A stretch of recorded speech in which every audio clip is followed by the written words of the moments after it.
Hi, this is Debbie and welcome to Book and Bujo, where I talk about all things books, bullet journals, and stationery. Today I'm going over my very late June wrap-up. As always, I chapter all my videos, so if you are someone who just loves the books, then go ahead and skip to your favorite book up ahead, but if you like the stats, then stay tuned because they're up next. Here's the stats. So I read so many books in the last couple of months, I don't even know where I am right now. So what books I read in which month, I'm about a month behind on my book reviews, so I'm trying to catch up on those, and I just created this massively huge August TBR. So let's get on with my stats, and I've got my handy dandy laptop cheat sheet here so I can try and remember everything. So here we go. Star ratings. I will put the graphs up here for you. Star ratings. I had an average of 4.02, not too bad. 0 1-star, 0 2-star, which is great. I did have 8 3-stars, 17 4-stars, and 1 5-star. Okay, so I did continue my trend of more 4-stars than 3-stars, which is good. It's still down from previous months because I didn't have as many 5-stars in June, but that's okay. So I read 25.5 books.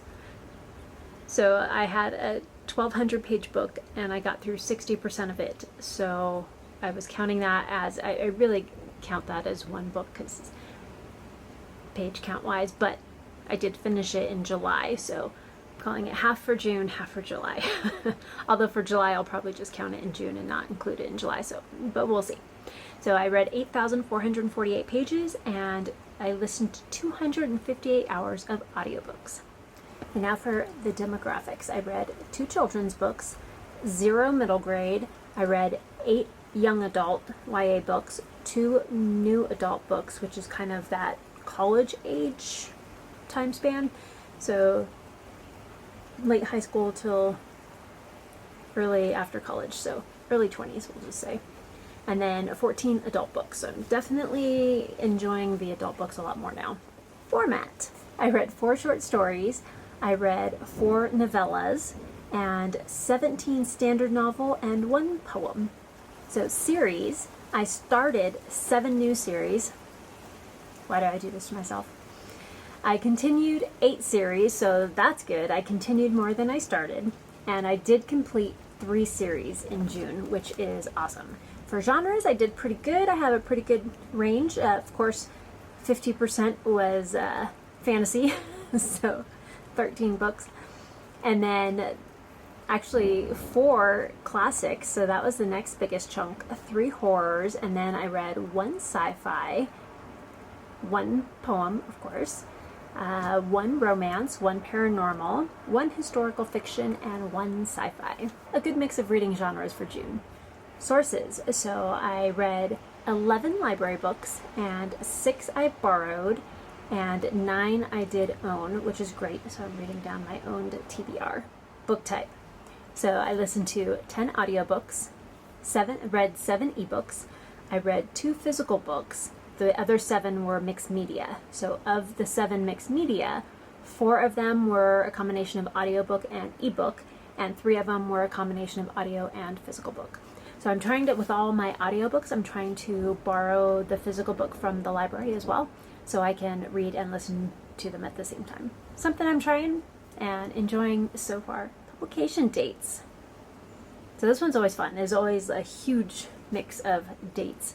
I usually just have like 1 book from each year, so I kind of lump them into time periods a little bit too. So I have 3 books from the 1800s, so the earliest was from 1842, 2 books from 1934, I have 2 books from 1991, 3 books from the year 2000 to the year 2009, 6 books from 2010 to 2015, 3 of which were in 2013, 2 from 2016, 3 from 2017, 1 from 2018, 1 from 2020, and then 2 each from 2022 and 2023.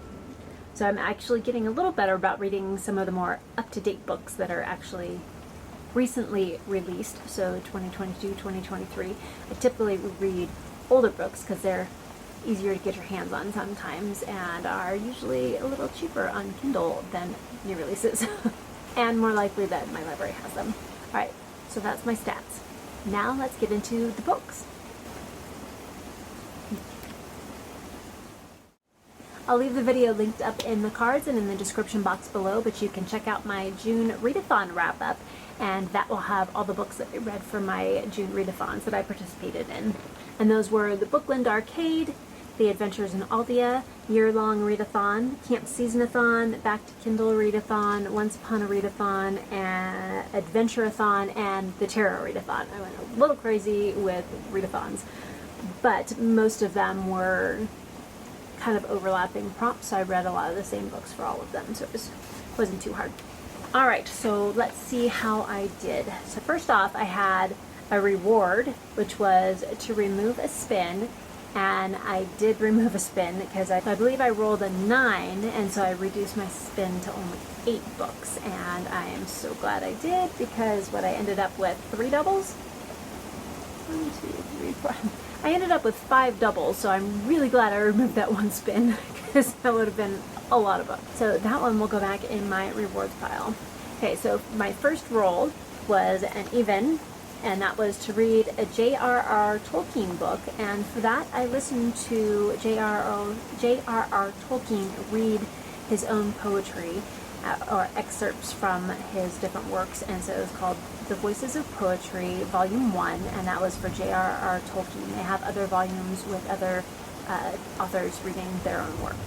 So my second roll was a TBR jar, and for that I pulled out Dead Souls by Nikolai Gogol, and I did read that, and it was really good. So for a Russian classic, typically when I read Russian classics, I've read like The Idiot by Dostoevsky and Anna Karenina, a couple others, and they are big on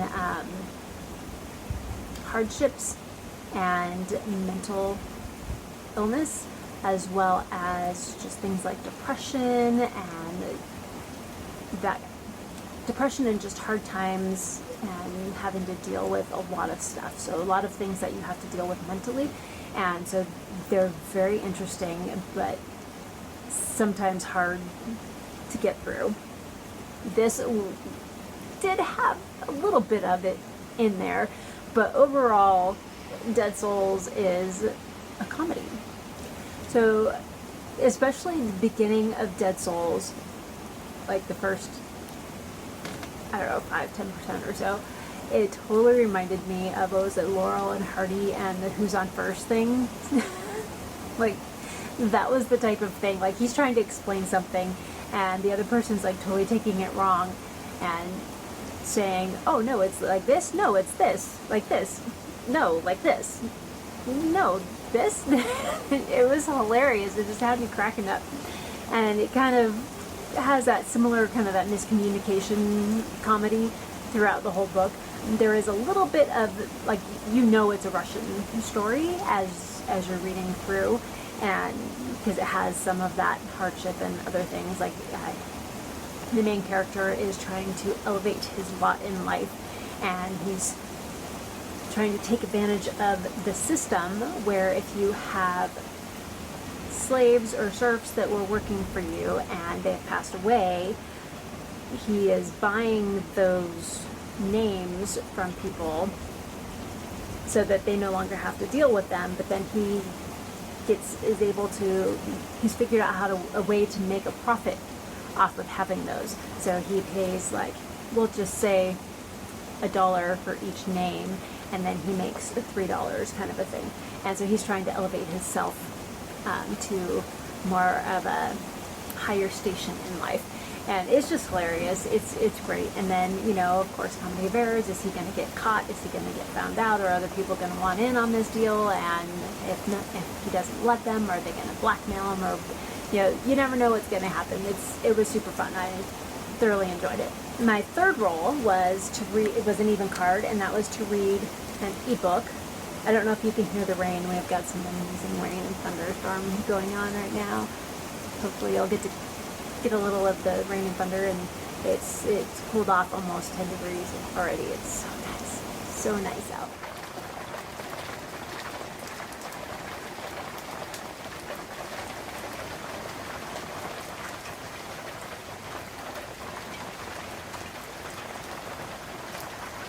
But anyway, so ebook, so that I chose Oathbringer by Brandon Sanderson. And this is the one that I read 60% of the way through in June, and I finished it on July 6th. So I did count it because I did get 60% of the way, and my rules are you have to at least start the book, preferably to get halfway through before the end of the month. So I did count it. And of course it's the third book in the series, so you can only say so much, but again we continue to follow Paladin and Dalinar and Shallan and the whole crew as they continue on this journey of trying to figure out what's happening in the world and how to save themselves from the Voidbringers. And the magic system, again, is so good. The characterization and the growth of the characters is so great. Just the writing style is easy to read. I mean, this whole world is just amazing. Stormlight Archives is probably one of my favorite Brandon Sanderson so far. Not that I've read a ton. I've read the Launcher's World, I've read the Era 1 Mistborn series so far, and then I'm going through the Cosmere with the Elliot Brooks, Brandon Sanderson Cosmere Readalong. So I'm looking forward to continuing in this world and getting even more information and just wonderfulness. I had to get up and close the window. The rain was coming through and getting everything all wet. Sounds like we might be getting some hail out there now too. Fun. Well, number 4 was another even card, and that was to read the first book in the Fated series. So the Fated series, the first book is Awaken, Heirs of Magic, and that is by Rachel Humphrey Gale. And it's the beginning of a series. There's gypsies and other magical beings. So you have humans who also have magic, and then you have gypsies who are also humans who have magic. Not sure exactly what the difference is between the gypsies and just the regular humans that have magic. I'm assuming you get a little bit more explanation about that as you go through the series. But we're following twins, a brother and sister, and they are basically orphans. They have lost their parents, and they've been living with their uncle, who's been raising them, and they're coming up to, I believe it's their 13th birthday, which is when, if they're going to be magical, that is when it should come about in their lives and come forth into being. And each summer, the family, the uncle and the twins, they go to this campground, and this is where they also meet up with some of the gypsies. So the gypsies happen to be there. They don't necessarily interact with each other though. And it's just like a campground, and people come and hang out and spend their summers, and their best friend, Sebastian, is also there with his family, and so they get to all hang out every summer, and it's something that all of them look forward to. And while they're there, they meet one of the gypsies who's about their same age, and they've become friends, and they have a couple of interesting adventures with dragon-like creatures.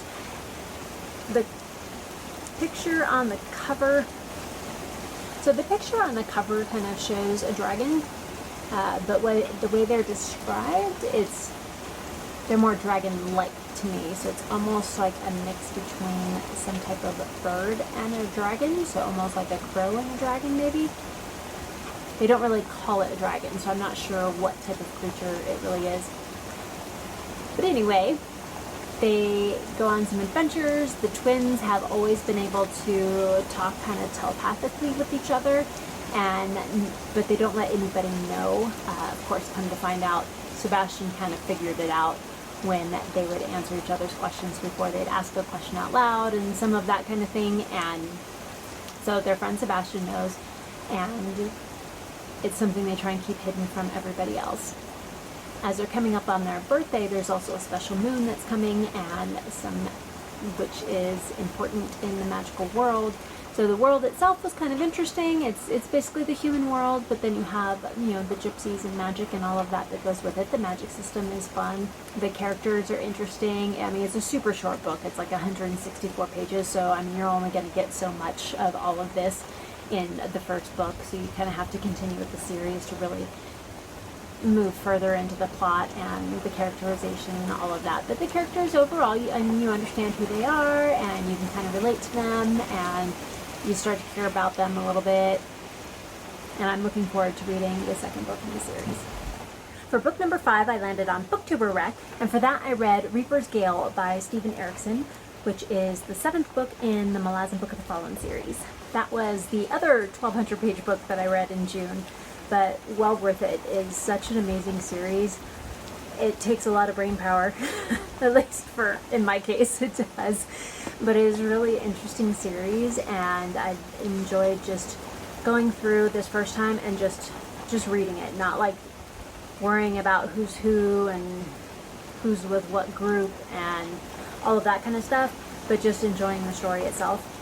And I'm looking forward to doing a reread of the whole series and then paying attention, like digging in a little deeper for those, maybe doing some annotation, picking out who's with who, the different names the characters take throughout the series, and as alliances change and strengthen and dissolve and all of that, and figuring all that stuff out on my reread this first time. I'm just enjoying it. For my 6th book, I landed on nonfiction, and for that I read Make Time, and that's by Jake Knapp and John Zaratsky. And that was such a good book. I gave that was my 5-star read for the month. I mean, Oathbringer is going to be a 5-star, but since I finished that in July, I didn't actually count that in the 5-star read for June. But yeah, Make Time, it's really good. It's kind of a similar concept to the One Thing book, and where it's what one thing can I do today to make my life better, to help me achieve my goals, to, you know, the one big thing that I can do to help me reach my goals, take a big chunk out of my work. But they took a different little twist on it, so they have you take a highlight for the day. So they want you to be able to get to all of the things that you actually want to get to in a day. So there's things that you have to do. You know, you have to do your work, you have to finish projects, you have goals you need to accomplish, you have duties that you need to do. I mean, if you have kids, you have to take care of your kids. If you're at a job, you have to do what your boss says, you know, a lot of that kind of thing. But say you want to learn how to crochet, you want to get better at playing an instrument, you want to make time to play that new video game with your friends, you want to just be able to have time for your friends. So they have you block out time for that every single day. So whether it be at the same time each day, or maybe it's even each week. If you're getting together with friends, you don't necessarily need to do that every day. I mean, your friends might not be available every day either. But maybe every Friday night for a happy hour, you go out with your friends and you guys do your thing, and you make that a priority for the week and put that in your calendar as a non-negotiable time. Like, that's in there and that's happening. And I really like that. So it's something that you create a highlight for every single day, and that highlight might be make progress on a project at work.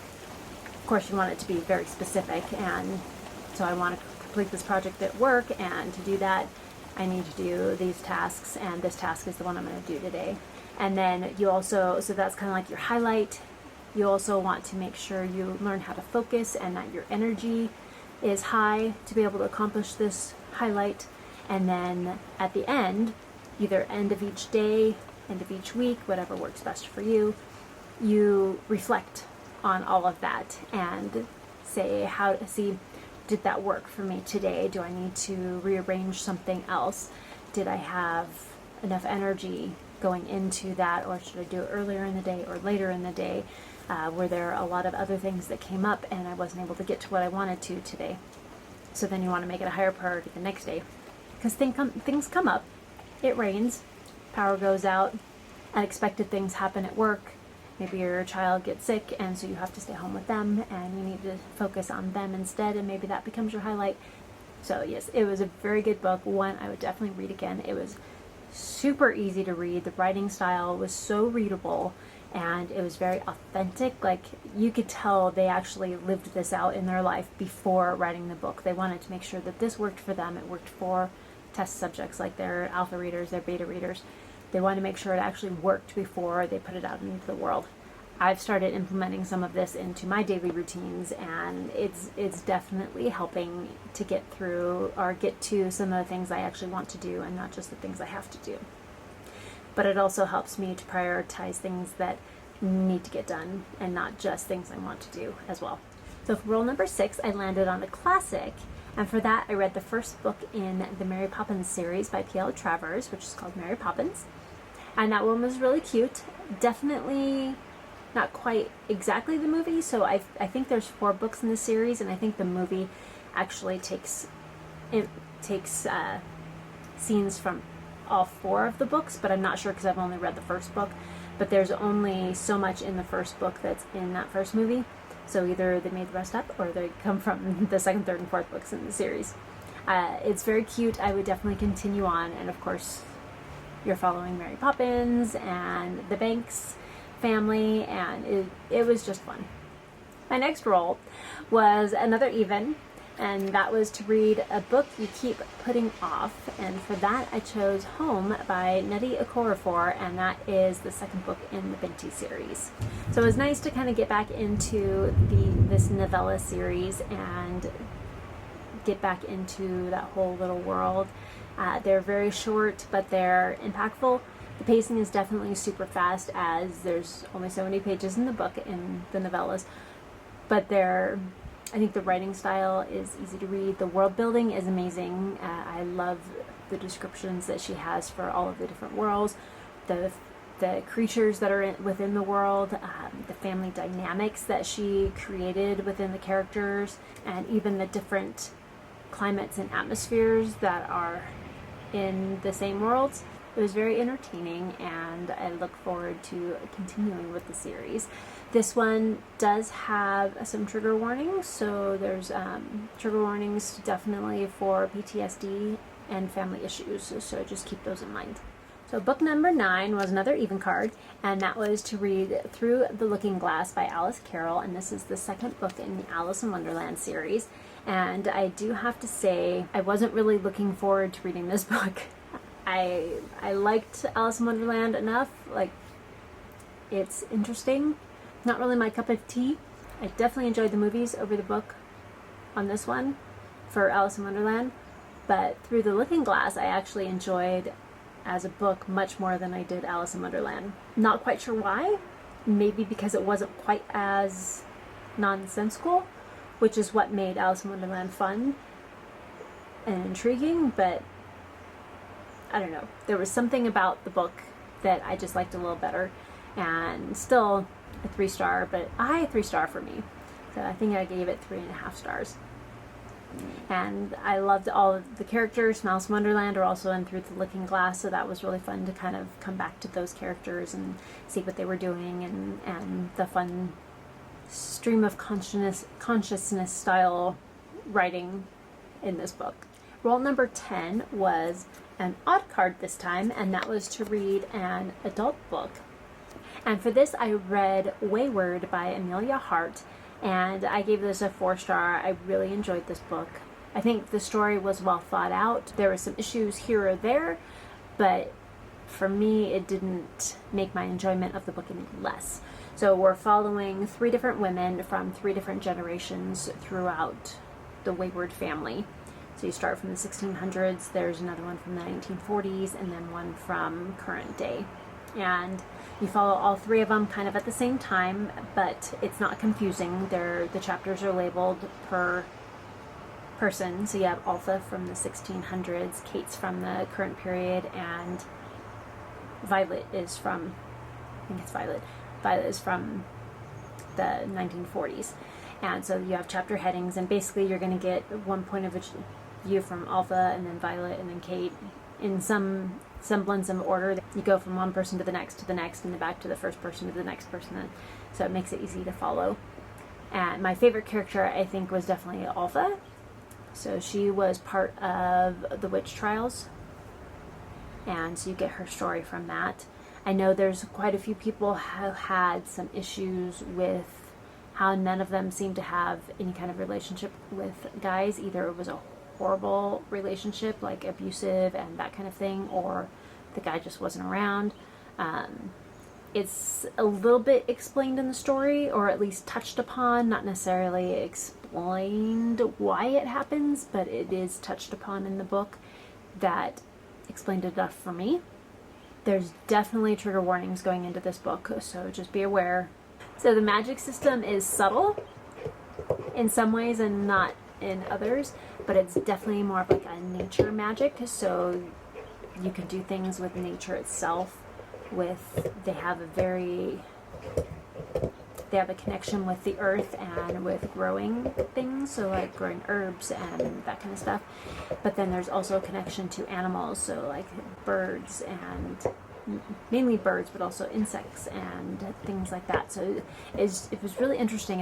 I haven't come across a ton of books with that style of nature magic in there. I mean, there are quite a few, but it's not as common as some others. So it's nice to see that nature element. And you can probably hear Walter playing in the background. He just came in from outside and he's got some zoomies going. So I apologize for the added noise disturbance.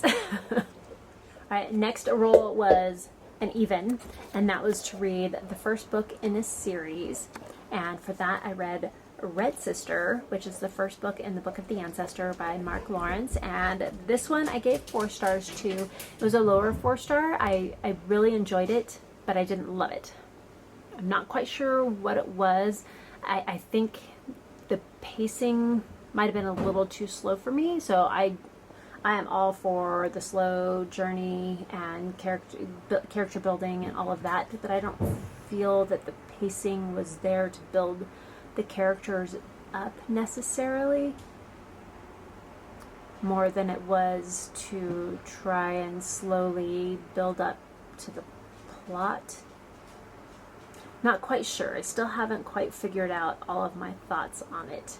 But I did really enjoy it. The characters were interesting. So when I finished it, I couldn't wait to pick up the next book. I've actually just finished Grey Sister today, and spoiler, I loved it.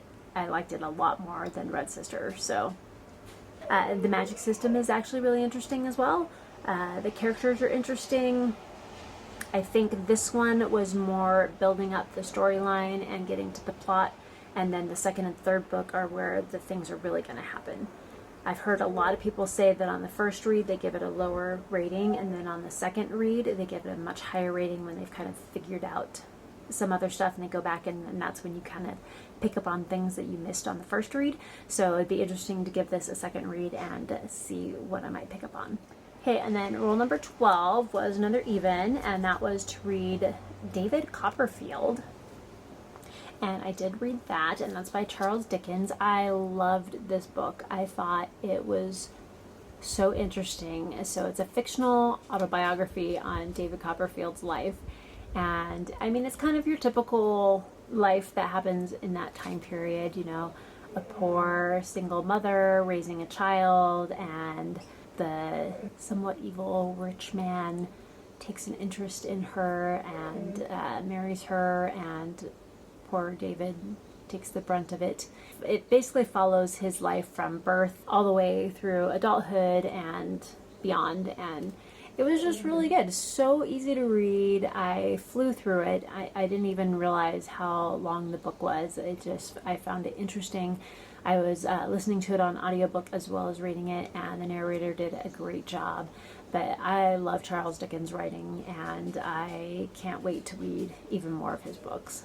If you have a favorite Charles Dickens book, let me know down in the comments what one it is, and I will look forward to picking that up and reading it.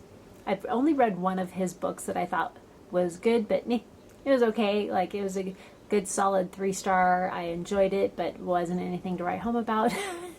And that was the Cricket and the Hearth. My sister had me read that. She's an English lit major, and yeah, it was interesting. I enjoyed it. It's a nice Christmas story, but I wouldn't read it again. But otherwise, that's the only book out of the Charles Dickens ones that I've read that I've been just kind of like meh about. But Christmas Carol I read typically every year. Okay, we're getting down to the end. Last roll was an Amazon borrow, and I rolled 6, and that was The Reign of the Dragon Queen by Cadence Connor, and that's the first book in the Dragon Reign series, and I loved this book. I just thought it was so much, I don't know if fun is really the right word. I just found it interesting. It's an academia book. I don't know if I'd really call it a dark academia, but there is a dragon school where you get to learn how to be a dragon rider and how to take care of your dragons and how to fight and all of that kind of thing. But it's really interesting. So we follow a daughter and her father who are visiting the Dragon Riding Academy to support them. So basically the Dragon Riders take support by basically like sponsorship type of things from the different countries of the area. And so this father and daughter are there visiting, and the daughter just keeps hearing this voice in her head, and she's just like, oh my gosh, make it stop. I just want to sleep. I'm just trying to sleep. Would you shut up already? And so she finally follows this voice, and this is all the first chapter, so no spoilers. But she's following this voice, and lo and behold, there she is.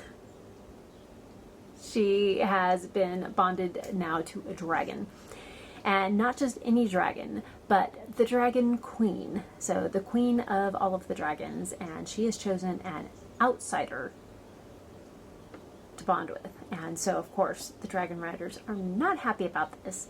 The father is really not happy about this. Like, I didn't bring my daughter here for this to happen. I'm grooming her to take over for me when I'm gone and ready to retire.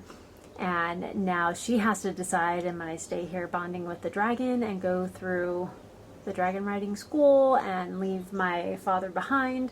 Is he going to let me do that? Is he going to give me his blessing? Is he going to basically disinherit me? Like, what's going to happen? And so this is the story of her trying to figure her way through all of these decisions and the aftermath of her decision. And it was really good. I really enjoyed it. I am definitely looking forward to reading the sequel, and I hope I can get it at my library. Yet again, another series that I'm starting that I can't wait to finish, and who knows how long it'll take me to get through it.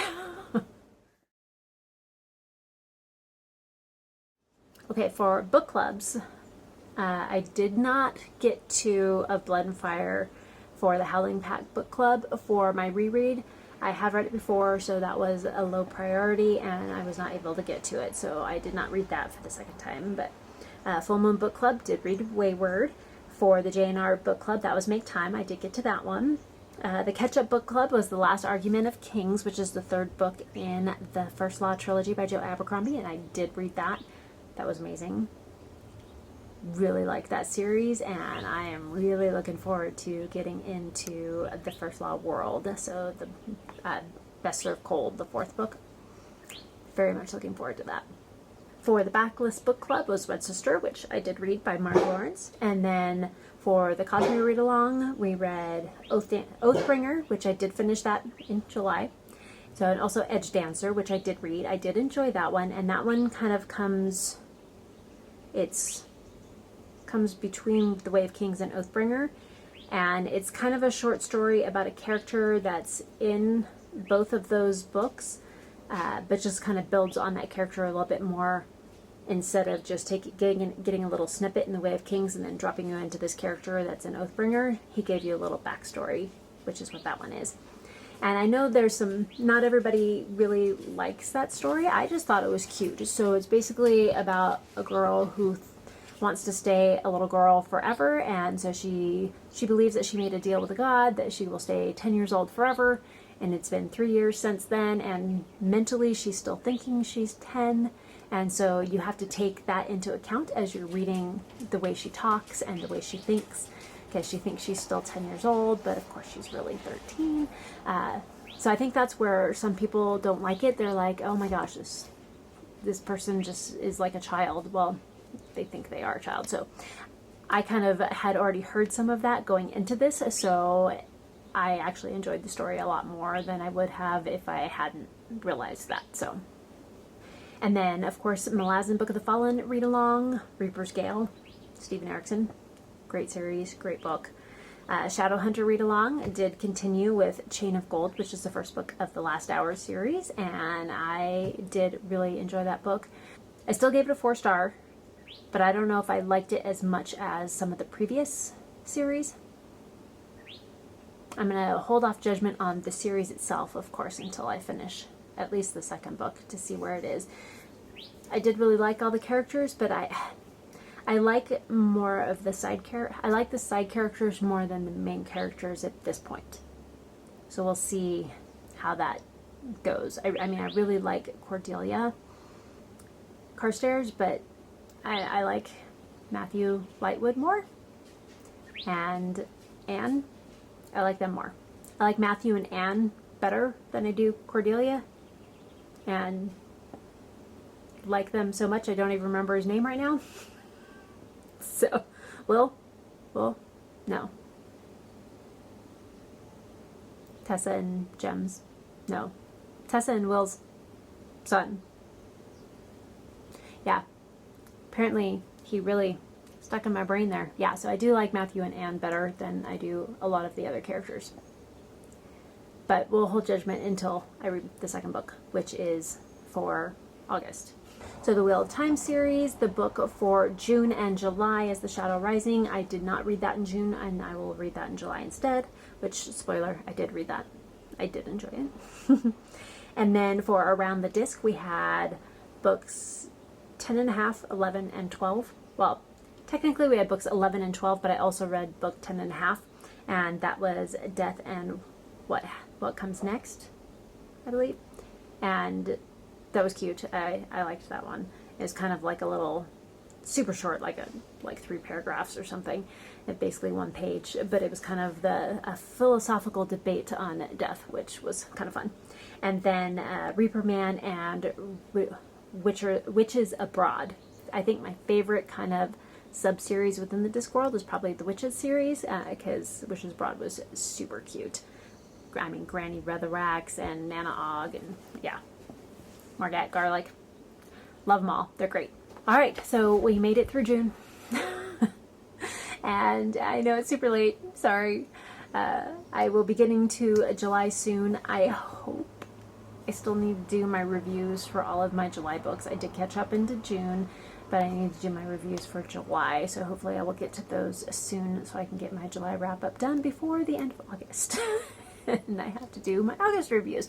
So thank you so much for joining me. So give a quick like, subscribe if you want to, hit that notification bell if you want to see more videos from me and find out how I did in July and if I got buried under all my books in August or if I'm going to make it through.